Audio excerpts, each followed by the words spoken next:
Hello,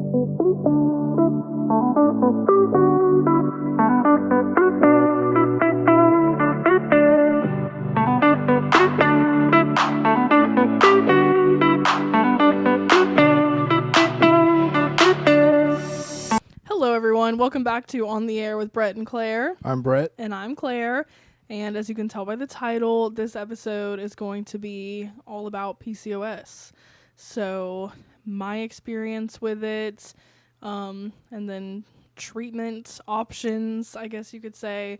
But we're just going to kind of talk about all the things encompassing having PCOS, because September is PCOS Awareness Month. So I just felt like it was important to talk about it. And this was originally going to be a bonus episode, but I made an outline with quite a few notes just so I can make sure I get out everything that I want to say. And it turned into a really long outline, so I think that there's more content here than a bonus episode would be able to. Yeah, there's a lot in this outline. I read over it, and I was like, this is longer than most outlines that we've ever made, so I just feel like it's a topic I'm really passionate about in a lot of ways. But yeah, we'll talk more about that in a second. For now, let's do our life update. So this morning we walked on the Katy Trail in Dallas, and it was nice. It was nice to just go walk. Yeah, the only problem is my hamstrings and my calves are like, I haven't walked enough or something, or I haven't been drinking enough water. They were just super tight the whole time and I had to keep stretching them out. And even just like a slow pace of walking was terrible. So I did not have the greatest time, but it was pretty out there.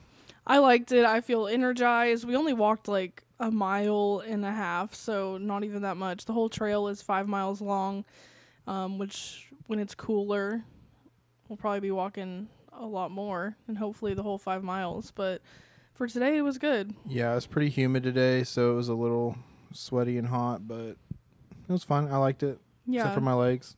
Yeah, but I highly recommend y'all get out there and go on a walk when the weather is nice. If there's somewhere, you can always find somewhere to walk. So go get outside and walk. Let this be your reminder. Yeah, there's plenty of places to walk. Also, we've been making lots of TikToks. If you haven't already seen my new page or whatever you call it, TikTok account, I think we're going to kind of rebrand both of them and merge them into one we're talking about. So we'll see. I think that might be smarter for how we do things. And I'm still working on finding a job.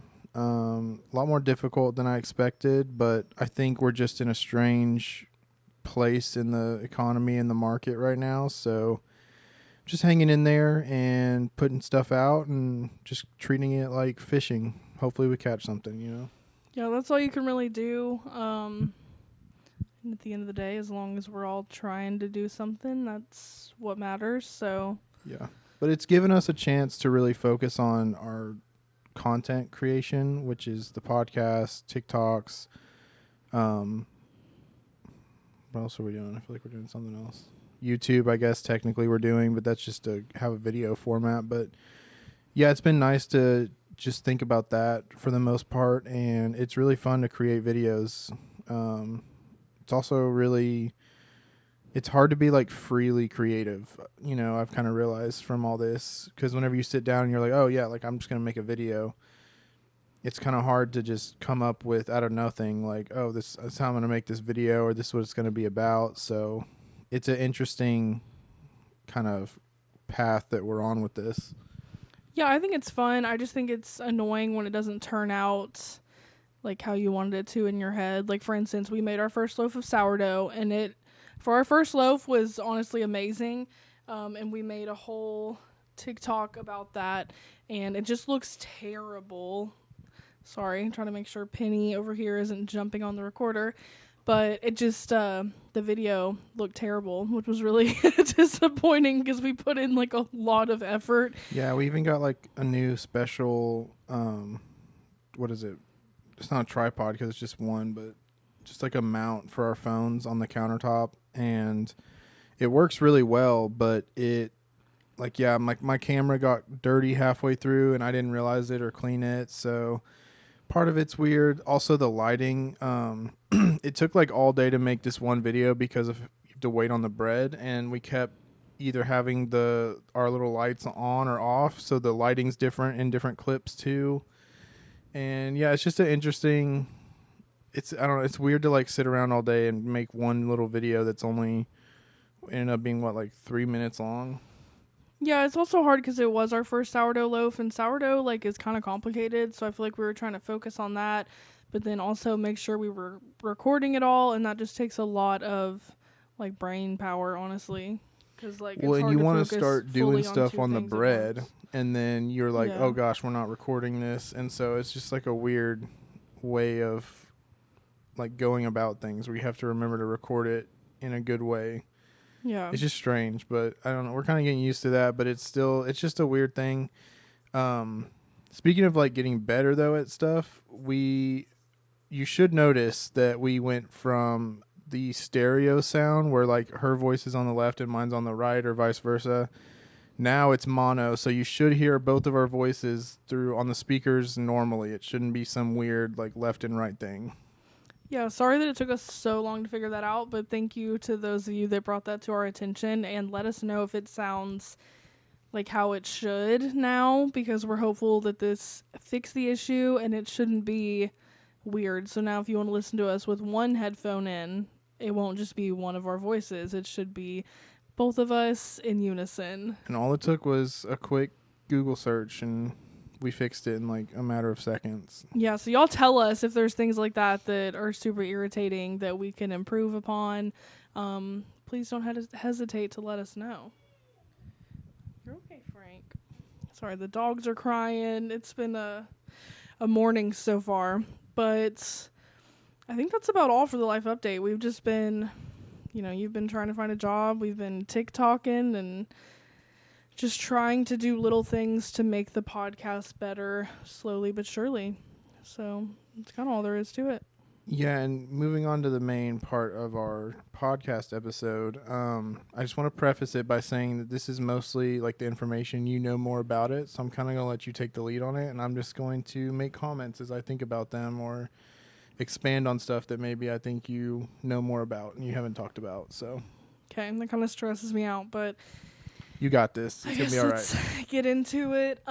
First of all, this episode is kind of weird to record because I feel like we don't hesitate to say a lot on this podcast, really, but this one feels more personal, and it's also things that I don't even really talk about with, like, family members or even my friends. Like, people like know that I have it or whatever, but it's not really a big thing that I like talk about. And I feel like people don't really even know about it that much because like I had never heard of this before, and I think most people, I don't know, a lot of people deal with it, and so it's kind of strange that most haven't heard of it, but it's really common now. And watching you deal with it, it's been a strange kind of thing, like that this has been going on for a while now, and I just didn't know about it. So yeah, I mean, I didn't either.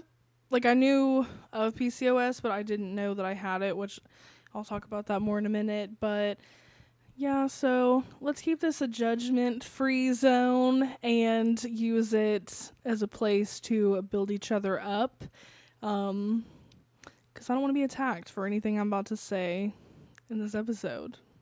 Yeah, plus there's not, besides like the medical ways of treatment, it's kind of people trial and error trying to figure out how to deal with it. So yeah, that's another thing. I am going to go over some like tips that I've, found along the way, or just like what my PCOS like treatment, I guess, experience has been like. But every person's journey with PCOS is so different and so individual, and I am obviously not a doctor, so none of this is like actual medical advice. It's just things that I've either heard have worked or have personally worked for me, or things that haven't worked for me. So with all of those disclaimers, I guess we can get into it. So PCOS is polycystic ovarian syndrome, and it's a hormonal imbalance that occurs when your ovaries create excess hormones. So that's what it is in like the most like with the most simplistic definition, I guess. But a lot comes with that. So, just to name a few symptoms, they are weight gain, difficulty losing weight, hair loss / excessive hair growth, like excessive hair growth in places that you don't want your hair to grow, like your chin or your back, for instance. High testosterone and androgen levels, anxiety, depression, acne, ovarian cysts, ovarian pain, insomnia, just / like difficulty sleeping, infertility, which that's mainly caused by lack of ovulation, irregular or absent periods, headaches, low libido, darkening of the skin, and sugar cravings. So that's quite a few things that come along with PCOS that a lot of people may look at you and say, or like think that you're just lazy and like not taking care of yourself and that's why you struggle with these things, but really like the root cause is just a hormonal imbalance in your body that can be very difficult to fix. Yeah, and the craziest part is the drugs that doctors will try to give you for them don't seem to be the most effective thing. So I don't know. It's been frustrating for me just to watch you be frustrated by it too. So Yeah. and it's just crazy how many symptoms PCOS has too. Yeah, and there's way more than that. Like dandruff is one, like headaches. I don't know if I said that one in here, but there's a lot of like random things that you wouldn't think would be caused by that, but ultimately like if your hormones are out of whack, like it affects your entire body. So like there's a lot of symptoms that you can have from this. And some more serious ones, I wouldn't say it's like a symptom necessarily, but having PCOS, it can lead to diabetes, especially because a big part of PCOS is insulin resistance, which we could probably do a whole episode on that. Like there's so much to insulin resistance and it's not something that you can only have with PCOS. And I think there are some people that have PCOS and don't have insulin resistance. I personally do. So that's not fun either. But yeah, so that can lead to diabetes, also high blood pressure, cardiac issues, and you have a much higher chance of getting ovarian cancer. So those are some of the more serious things that make it something to worry about, because it is gonna, not that the other side effects aren't serious, because they are, and like living with those things can be very difficult, but they're not going to kill you, and these other things could. And so I feel like, especially having health anxiety personally, that's kind of like always in the back of my mind a little bit, like that it could lead to these things. So yeah, it's kind of scary, and that's why it's important to stay on top of your like yearly exam with your lady doctors. Yeah, and especially because the like the cysts are, you can have like a lot at once and they can rupture, right? Yeah. Yeah, and that's painful. Yeah. So yeah, I don't know, it's wild to me, like the stuff you have to deal with. I think we did a scan or something one time with you and you had a lot of cysts at one point, right? Yeah. I'll get into that in my Okay. Sorry, I won't steal your thunder. I don't know. Getting ahead of me here. As far as causes go, some people say like you didn't cause your PCOS, and I think I would agree. Like, I don't think you necessarily caused it, but I do think like external factors can cause it, and just like your environment around you can cause it. Or just like it can be set off by certain things if you're like on the line, I guess. But according to the internet, the causes are genetics, weight gain, elevated cortisol, which is just like your stress hormone, if y'all don't already know that, and then elevated insulin levels. So that's what people say the causes are. And then how it's treated. So in America, in my experience, birth control like is a huge one that they try to give you to regulate periods and reduce the ovarian cysts. Which you can also have PCOS without even having ovarian cysts. So that's why it's a very confusing disease. And there's a lot of like misinformation because it's just, there's so much to it. Yeah, it's kind of wild. Also, just they give women birth control for so many reasons, and it's weird that it's almost like a blanket treatment for so many things too. Mm-hmm. But it doesn't in the long run do anything. Right. Yeah, so birth control is a big one. Also metformin to improve your insulin levels if you do have elevated insulin, which some people take metformin like Andrew Huberman for longevity and stuff. So, or also to like reduce your risk of getting like Alzheimer's or dementia. Like there's a lot of things about metformin. Personally, I didn't want to take it because I don't like taking medication. So, and then also spironolactone to reduce testosterone. So that can help like if you're struggling with acne or the excessive hair growth. It can help with those things. A lot of people take that just for their skin in general, like without even having PCOS. But again, I didn't really want to go that route because I don't like taking medication. So, yeah, I think there's a lot of other medications. Not a lot, but there are a few other medications that are out there for PCOS, like Ozempic, because that is ultimately used for diabetes. So that can also improve your insulin levels and therefore help to manage your PCOS. But the ones I've personally been offered are birth control, metformin, and spironolactone. And yeah, I think they don't really fix the root cause, which is why I've never chosen to go that route. Didn't you tried some of them? Or no? I can't remember. I thought you tried one of them for a short amount of time and it just was not, like the symptoms of the medication were not good. Was that something else? Yeah, no, I haven't.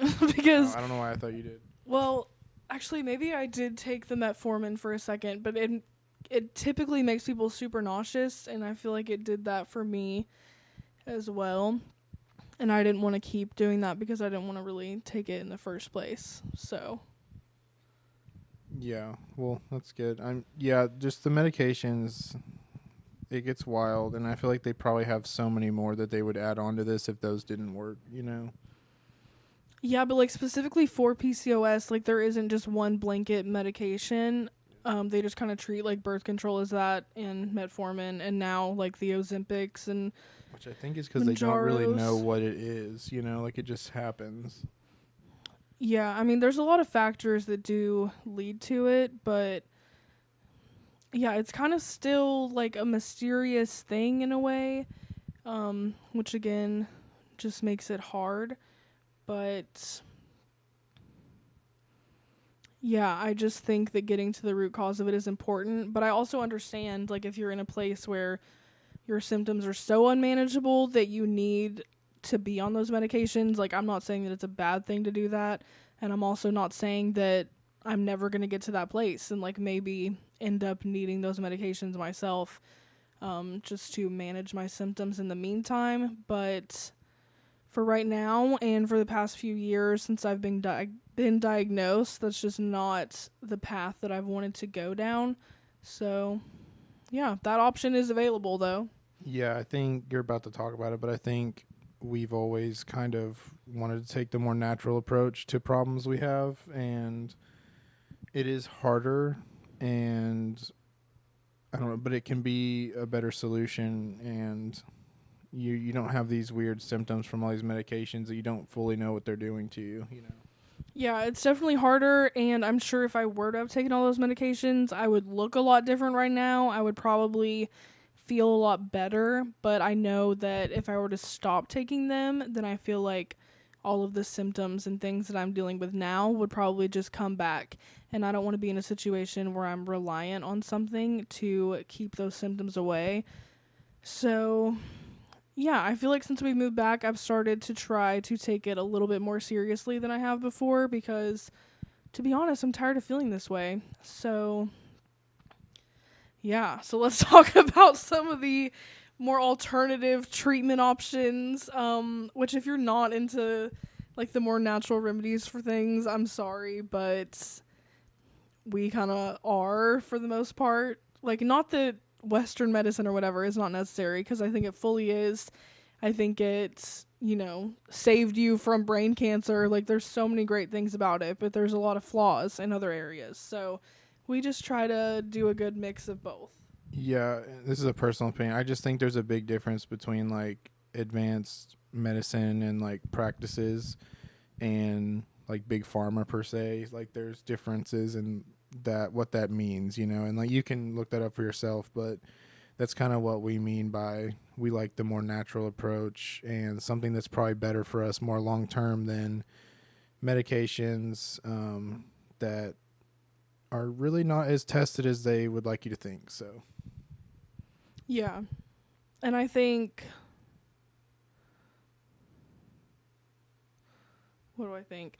Oh, I think that, like, if I don't need, like, emergency medical help, like, if I'm okay in this moment, then I want to try to find the more natural way to go about it if possible. And if that doesn't work, then okay, I'll get on all the medications, I'll do the things, but I want to give it the old farmer's effort, as I like to say, before going that route. So when it comes to the alternative treatment, so diet is obviously a huge one and arguably the most important.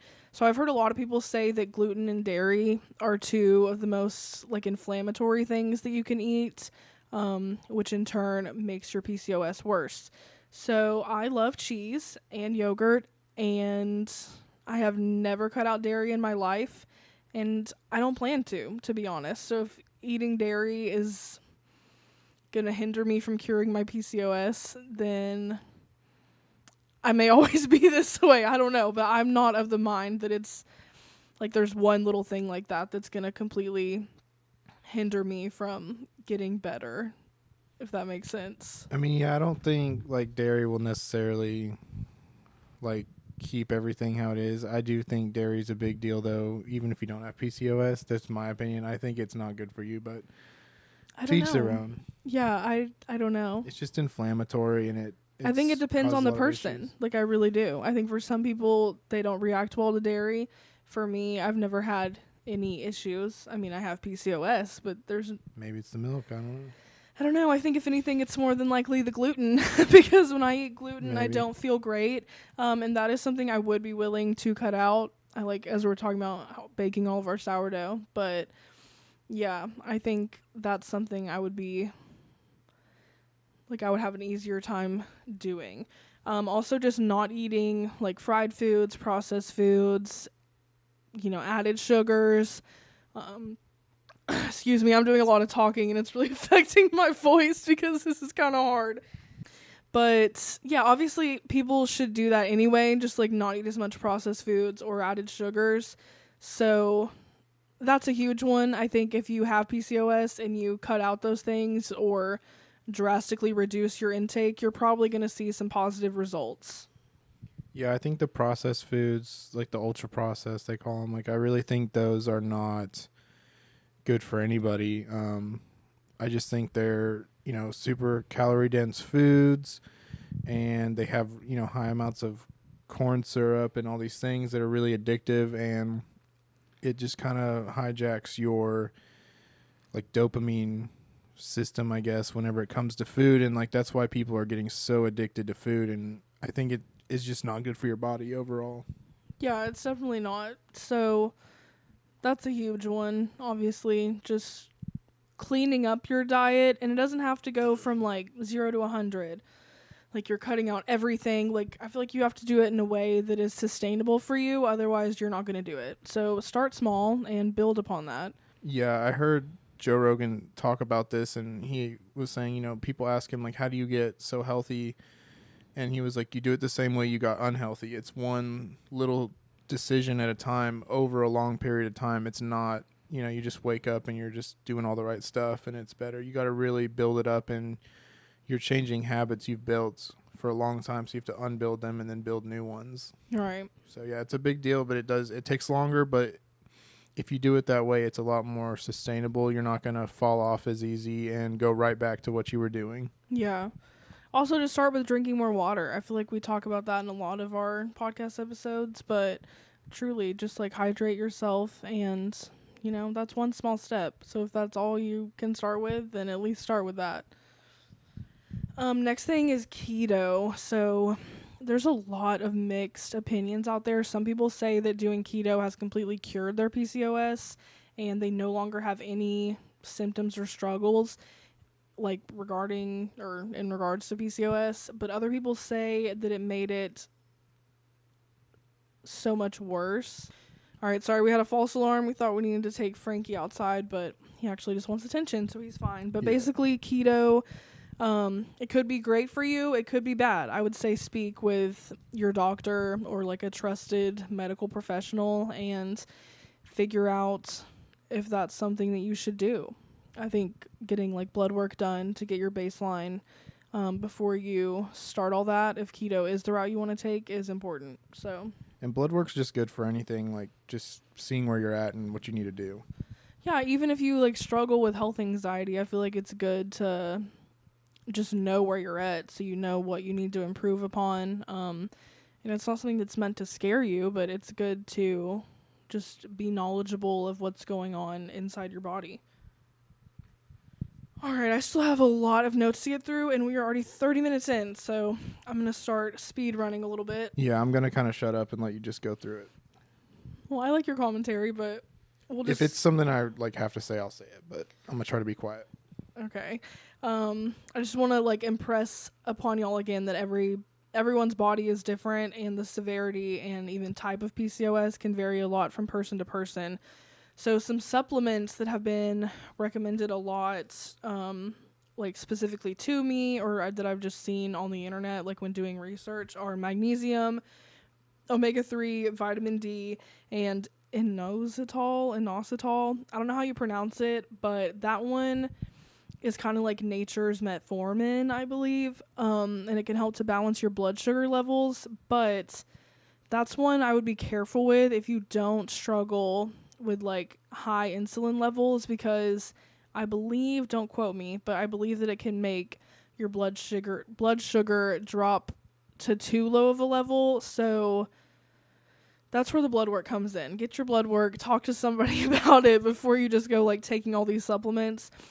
But magnesium specifically helped me a lot, and even omega-3. Like I felt a lot more energy and my joints hurt less when I was taking that. So I should probably get back on the omega-3 and magnesium grind, because I have not been taking those really since we moved to New York. So now that we're back, I feel like I'm in the headspace to take this more seriously again. I think magnesium is just a good one for anyone too. It's really helpful. Yeah, I love magnesium, and Symbiotica is a good brand. It's so expensive, but as far as I know, it's like sourced well. It's just a good overall product, and I've always had like actual results from it. There's a lot of discount codes out there you can use for 10% off. We don't have one, obviously, but like a lot of people do. So you could do some research if you wanted to try any of their supplements. When it comes to exercise, weightlifting is supposed to be the best form of exercise, or just like going on a walk. Anything high intensity or that raises your cortisol/stress levels is supposed to be not as good for you, because it can make you inflamed and it can make you hold on to weight, which kind of makes no sense. But anything lower impact is just supposed to be better if you're struggling with PCOS. So if you have PCOS and you're doing SoulCycle or something every day, maybe switch it up and do some weightlifting, and you might see some results. Another huge one is managing stress. So this one is obviously going to vary a lot from person to person, but I think starting your morning a specific way, like with prayer or meditation or journaling or whatever your thing is, just getting your day like started on the right note, can help you manage your stress, or going on a walk or doing breathing exercises or whatever. The sauna, that's like the most stressful thing I could think of, but I know for a lot of people that helps them reduce their stress.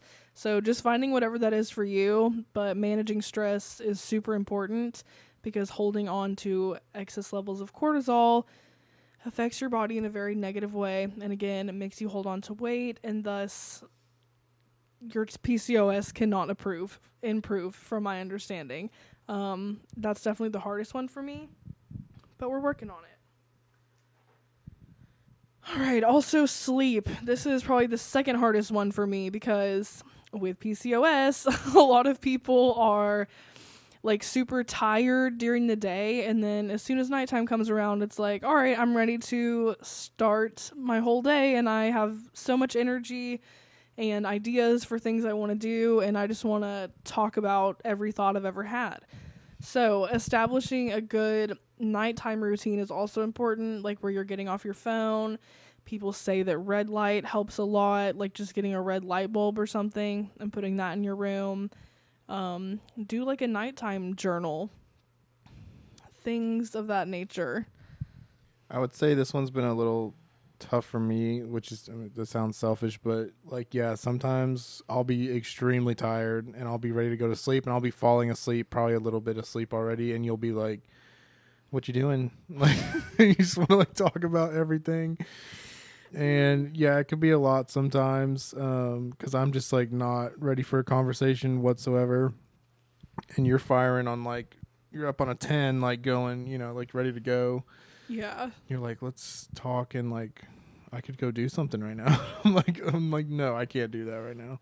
Yeah, that's definitely an irritating one for everyone. And I don't think it's selfish. I think PCOS definitely affects just more than like the person it affects. But yeah, I just think it's hard, and sleep is not something I have mastered. So honestly, if I just slept better and managed my stress somehow, I'd probably be in fairly decent shape. But I feel like you've been doing better with sleep recently, like the last couple weeks. You fall asleep before I do. You're just snoring over there. Yeah. Which is kind of nice, and then I can just go to sleep, and yeah, it's all good. I do try. And then the last big one that I have is getting rid of endocrine disruptors. There's a whole big debate about how if chemicals in products are like something that you need to take seriously or not. We personally switched over like most of our products to being non-toxic or chemical free after your cancer diagnosis, because we just felt like, why add any potential carcinogens when we don't absolutely have to. So yeah, there's a lot of chemicals in makeup, perfume, laundry detergent, candles, food, even toilet paper, and furniture. Like the off-gassing of furniture can lead to a lot of negative things in your air. And even clothing, which we're not crazy about our furniture and clothing.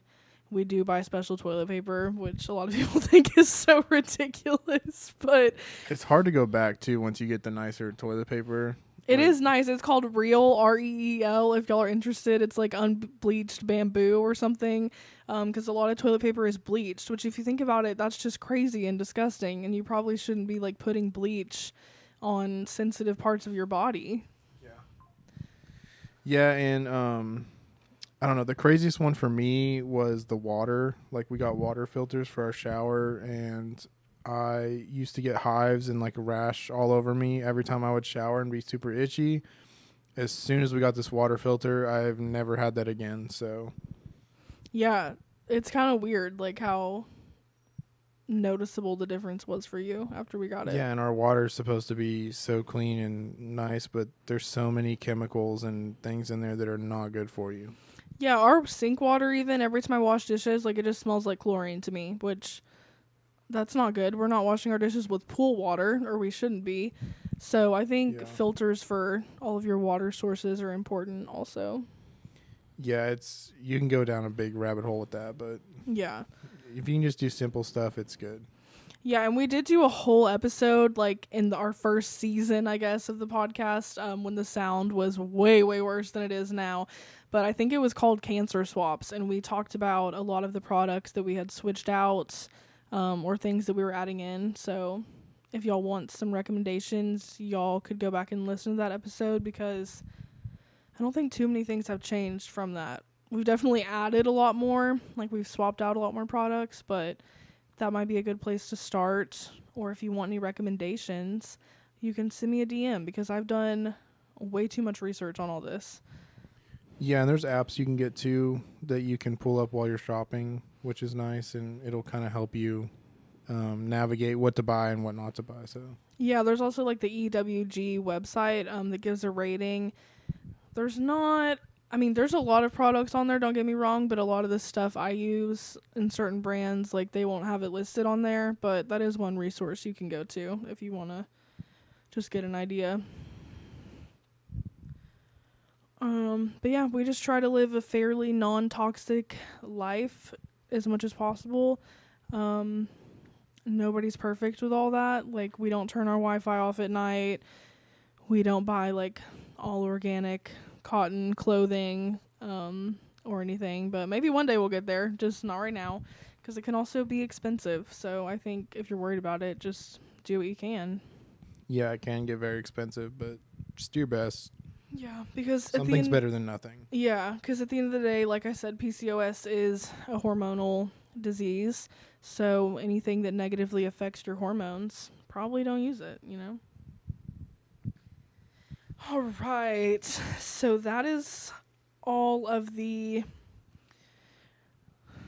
alternative treatments. Sorry, that was so long just to talk about that. But now let's get into my experience.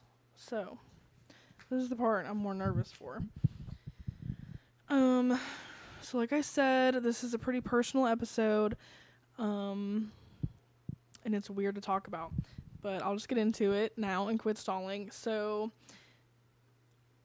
I would say, like, I don't know, we got married in 2019. So I feel like 2020-ish, we were like, okay, we want to go ahead and have a child. And I feel like we were actively trying to do that for a while. And it just didn't happen, obviously, because we don't have a child. Which I'm thankful for, looking back, like, that didn't work out, because with your cancer, like, that would have been so difficult to deal with, and we probably wouldn't have moved to New York, which I feel like changed us both in a lot of ways and was a really good experience. So, yeah, but you can be thankful that something didn't happen while also still being sad, if that makes sense, you know? I think everything happens for a reason, and, you know, our timing and our plans is not necessarily always, you know, it doesn't work out that way, and it's not always the best thing for us. Like, we don't always know the best, you know? Yeah. So I think things just work out how they're supposed to. Yeah, I agree. But so we were questioning, like, why it wasn't happening for a long time, and we didn't know, and my doctor was like, oh, it's just unexplained, like, for a while, for a couple of years. So I was like, okay, that's weird, you know, whatever, we'll figure it out one day. And to kind of preface some of this, so I had a really big ovarian cyst on my left ovary, and I had to get it removed because if it popped, it could have been, like, pretty bad, I guess.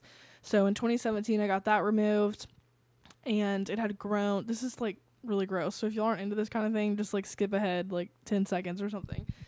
But it had grown into my fallopian tube, and so it had created scar tissue. So my left fallopian tube is basically just broken. Like, it's just out of commission because the scar tissue, like, it's like clogging it, so yeah, the fluid and everything can't go how it should through it. Yeah. So yeah, it's just completely out of commission. Yeah. The doors are closed. I'm down a fallopian tube, which also obviously makes it harder to get pregnant if you only have one fallopian tube. So got that going on, and then PCOS on top of it. But I just had that one cyst, and then I didn't have any, I'm not going to say any, but I didn't have the main, like, markers of PCOS up until really after your cancer diagnosis. And I think that I was, like, teetering on the edge of having it for a while, and then the stress of that, I do feel like, just kind of pushed it over. And also, like, we were door dashing a lot of food because you were the chef and you weren't cooking, So I think just poor eating habits, the stress of it all, not being as active because you really couldn't be. And I was just trying to like take care of you during that time. Like I think all of those factors really just kind of pushed me into having like full-blown PCOS, because my period like went away during that time, and then it was a long time before it came back. Like I had to take medication to I feel like restart it was at least 6 months, right? Yeah, it was like about 6 months, I think. And then I went for my yearly doctor's appointment. My doctor said, okay, that's not normal. Take this medication to like restart your period, which worked. They did some of the ultrasounds, and there were like 30 cysts on my ovaries or something crazy, which is a lot. And none of them were like huge or, warranted surgery or anything, but it's not what a healthy ovary should have looked like. I feel like I was watching when she was doing it, and I remember it looking like a vine with like grapes all over it. Like that's how many there were. Yeah, it looks disgusting. Like I literally hate even thinking about it, because I'm not into that kind of thing, like looking at medical stuff, especially when it's your own body. It's just kind of weird. But yeah, so they found all of those, I almost said all those ovaries. They found all those cysts, and then they did some blood work, and we're like, okay, yeah, you have PCOS, so you can take all the medications I talked about earlier. And I said, no, thank you. Like, I don't really want to do that. So yeah, that's kind of where we're at. Like, that's how I got my diagnosis. And yeah, I think I've been dealing with a lot of the symptoms for a while, because that was like 3 years ago now, almost. And not really anything has improved, honestly. But most things haven't gotten worse. So I think that's kind of a win. I mean, I think we're like, I don't know, because I think around the time my cancer stuff started, like stress levels were extremely high all of a sudden, and for a while they were. And I think we've sort of gone through a period of like de-stressing from all of that and kind of going back to a normal level of things, Yeah, I think I'm still actively working towards that, honestly. Yeah, I mean, we're still figuring stuff out, and I mean, I still feel like physically I'm different from that time too, because of like I just feel like I got unhealthy, and I haven't really found a way back yet from it all the way. Yeah, once you're in that state of like just trying to survive and you're not really worried about anything else, like it's hard to get back into the mindset of like, okay, we're alive, we have a long life left to live, and let's, make the most of it and be as healthy as we can. Like, it just is difficult, and I'm sure a lot of people can relate to that. Like, even if you haven't had some crazy life-altering experience, like I think it's still a relatable thing. Yeah, it's hard to like find the center again once you get pushed in either direction from it. But yeah, it's just hard. And so yeah, I was offered all those medications, and then a lot of people say to just lose weight and all your symptoms will go away, which that is true to a degree. Like, if I lost weight, a lot of my symptoms would go away. But the thing with PCOS is it's not as easy to lose weight because of the hormonal imbalance. So it's not just as simple as like go to the gym and you'll be skinny and everything will be fine, which a lot of people think it is as simple as that. But unfortunately, it's not. Like, there's a lot more to it. Yeah, it's like a very strict diet, and you have to figure out what, like by elimination and adding things in, like what's actually affecting you. And then you have to stick to that, that's a whole other thing after just finding what actually is affecting you. Yeah. And that's not to say that if I like worked out more and ate better and just, lost weight, or like that I wouldn't lose weight, like if I did those things. But it's also annoying just to hear like, oh, just lose weight and it's fine, because then you have like the other voices in your head of being like, oh, these people think that, or like they want me to lose weight, and so it just adds extra pressure. And it's like, if you're not doing something for yourself, then you're not going to do it. And so honestly, it just creates more frustration and like annoyance than anything, in my experience. Yeah, and regardless of hormone imbalances or anything, like losing weight when you have a lot to lose is like really hard. Like I've been through it a couple times now, and I'm so like it's different every time you do it. You would think after you do it once that you should just know how to do it, and it just isn't that way. It's different every time, and you got to figure out what's going on. Yeah. So it's hard, and it just adds extra stress, which also makes PCOS worse, as we've learned today. So it's just annoying. Like, it's not like I wouldn't want to lose weight, you know?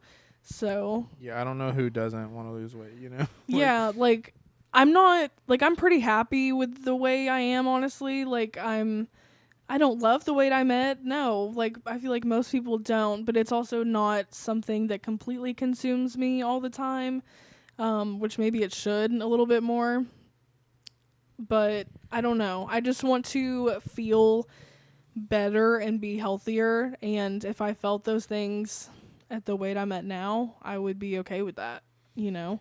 Yeah, I think there is somewhat more to life, but yeah, I'm me personally, this isn't even related to your stuff you're talking about, but I do want to feel better too, and I think a big part of that for me is losing weight. So, but it's very hard. Yeah. Yeah, and it just creates extra stress when your family or whatever is telling you, like, oh, lose weight. It's like, okay, thank you for the tip. Like, that's so crazy. I didn't know that I should do that. And I've never tried before in my life. So that can just be annoying when you, like, are trying, nothing's working, and you still get negative comments. So it's just part of it, though. Like the haters and the people who see it from the outside and don't understand. Like, there's a lot to it.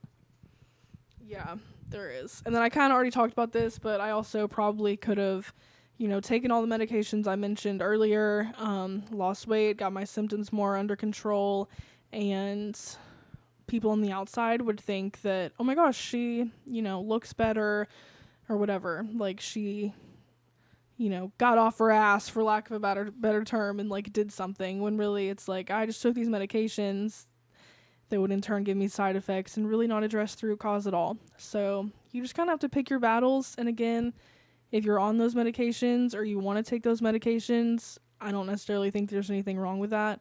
I just think for me, it's not where I want to be at right now. Yeah. Yep. I don't have much to say. So the last section here, because we are getting long in this episode. Also, sorry I'm so out of breath. I'm just, like, nervous talking about all this, because, like I said, I really don't talk about it a lot.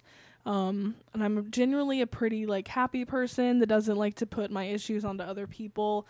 So it's weird talking about my experience with these things, but I feel like it's important for anyone out there listening that struggles with this or knows someone that does. So my tips for dealing with it emotionally are: don't fail to make the changes, but also give yourself grace. So don't give yourself too much grace, because, like, there are things you can do and that you probably need to do to improve, you know, your symptoms and your chances of having a child and, like, you know, all of those things. But also don't completely beat yourself up about it if something you're doing isn't working, because I think it takes a lot of time to figure out the best thing that's going to work for you, like, in your body specifically. I don't think there's a one-size-fits-all approach to PCOS. So give yourself grace, but also try. Like, you gotta try in some way, whatever way that is, if you want anything to change. Yeah, any big change that someone makes in their life starts with the smallest step forward, you know, like, it doesn't, like, you just have to start somewhere, and you have to keep taking those little steps no matter how big or small they are. Yeah. Next thing, it can be really difficult, especially with the infertility aspect. If people are constantly asking you about when you're going to get pregnant or why you haven't had a baby already, but you don't know anyone an explanation, honestly. Like, your health and your body, like, really isn't anyone else's business. Like, I think it's been normalized for a long time to ask people like when they're going to have a child and all of that, but I think it should stop being so normalized, to be honest, because we aren't the only people that struggle with infertility. Like, there's a lot of people out there that for one reason or another struggle with this, and all it does is make the woman feel horrible about herself. So, like, probably stop asking that question. Yeah, I'm sure there's a way to go about it that's like you could still ask, but it's like more polite and not so like where it's just putting pressure on you. Because yeah, it is kind of frustrating when it's like, well, we've done all the things you're supposed to do and then some, and it still hasn't happened. So yeah, and if people are concerned or like, you know, they want to, I don't know, some people do go about it in a nice way, but if it's just repeatedly like, so when are you getting pregnant, it's like, I don't know, you know, you tell me. Like, wouldn't I love to know the answer? Like, as if we're like actively trying not to. Yeah. It's just weird. Yeah. So that can be annoying. Obviously, I sound a little irritated in my voice because it's just... That's probably your least favorite one of everything. Like, because it's just like, I don't know. I don't have that answer. I think if I did, we would have a child by now. And obviously we don't. So continually asking me like, so when are you going to have a baby? It's like, I still don't know, you know? So that is what it is. But PCOS in general, it's really difficult to overcome, and just try to let it roll off your back as much as possible. Obviously, I still have a little ways to go on that, but, you know, it's not, I feel like it's not meant maliciously, you know, from people. They just don't, I think, understand, like, maybe they've never experienced going through anything like that, so it's like they just don't understand. And it wasn't, these issues were not as common, like that long ago, you know, like most people it was just normal to like that just happened, you know, like it wasn't a big deal. But now it's more and more couples are having issues doing that because of PCOS, or you know, who knows how many other reasons that people can't have babies, you know. And that's another thing, like, just because you have PCOS, make sure you get your like husband's sperm checked as well, because yeah, men are dealing with stuff too. And we didn't even do it for that reason. We just happened to, whenever I was getting my radiation after my surgery and stuff for all my cancer stuff, like we found this thing because the radiation can affect all of that. So we were going to have them like store it basically, but they would also test it. And yeah, so we got to test my stuff, and mine's not that great either. So yeah, they weren't perfect. So I think like don't put all the pressure on yourself. Like it takes two people to make a baby, and just because you have PCOS like doesn't mean that everything is your fault, which I don't think the blame should ever be fully like placed on anyone, you know. It's either going to happen or it's not, but just don't place that blame fully on yourself, because at the end of the day you can only do what you can do. So yeah, and back to this is not really random, but our book club with the 4 agreements, it's don't take like even like your own words or other people's words so seriously, because, or your own thoughts or other people's thoughts, because we don't know all the different factors that affect like how someone feels because of a certain comment. And like for us, it's been just, we can't take it that seriously because we don't know, and they don't know that we don't know, you know, like it's a whole thing. So yeah, but yeah, that's how we've kind of dealt with that, I think. Yeah, I would agree. My other tip is just to do your best to do your own research and start with even one small change. We've talked about that a lot, but don't take everything I'm saying as like complete fact or whatever. Like I've listened to a lot of podcasts, I've done a lot of research on the internet, but like I said, it varies so much from person to person. I think it is important to do your own research and figure out what's the best approach for you. There's a lot of information out there, but try to keep an open mind about different things that you could do to potentially help you, and obviously speak with a doctor or someone in the medical field that you trust to make the right decisions for you. Okay, another one. Oh my gosh, we're almost done, guys. So don't be afraid to advocate for yourself also at the doctor, because it took me a long time to get a diagnosis, which I said I think my diagnosis came because it got like sin over the edge into full PCOS, and I don't think it was before. But a lot of people go to doctors for years and have PCOS but never get the diagnosis, so just advocate for yourself. Our camera's about to die, so I'm really going to speed run this. Don't be afraid to voice your experience to those around you. If you need support, you can always send me a DM. Just know that I'm pretty sure 1 in 10 women is how many people that PCOS affects. So just know that you're not alone, and I know how hard it can be to deal with it, but there's always somebody that you can vent to, even if it's me. So let me know. And then for those of you out there that don't personally have PCOS, but you have family or friends that do, my advice to you is to give them grace and show them support. Helpful tips are much appreciated, but telling someone, what to do or just to lose weight or questioning them on why they're not pregnant yet, that's not helpful. So support is appreciated. Other things, not so much. Just try to be helpful and understanding and as non-judgmental as you can be. Just be a supportive person, because it's difficult. It's really difficult. We're all going through something, and it's it's hard to, I don't know, if you go about it where you're just putting your stuff on everyone else and you don't even try to understand, it's kind of a hard way to go about life, I think. Yeah, so that's why I wanted to make this episode, is so maybe for those of you who didn't understand it before, maybe have a better idea of what someone with PCOS deals with on a daily basis. And yeah, just bring some awareness to it. We don't have a huge platform by any means, but it is something that I deal with every day, so I felt like it was important to talk about. A couple random resources. Gracie Norton, she is someone who has really overcome her PCOS completely. Also, Courtney Simmings. I don't know her Instagram name off the top of my head. I will leave it in the notes or something on this episode. There are some good resources if you're trying to get a hold of your PCOS in a more natural way.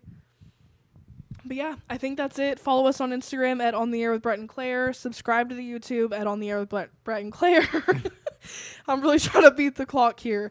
Book Club, October 7th, Viewfinder by John Chu. Let us know if you have any episode requests. Let me know if you have any helpful PCOS tips.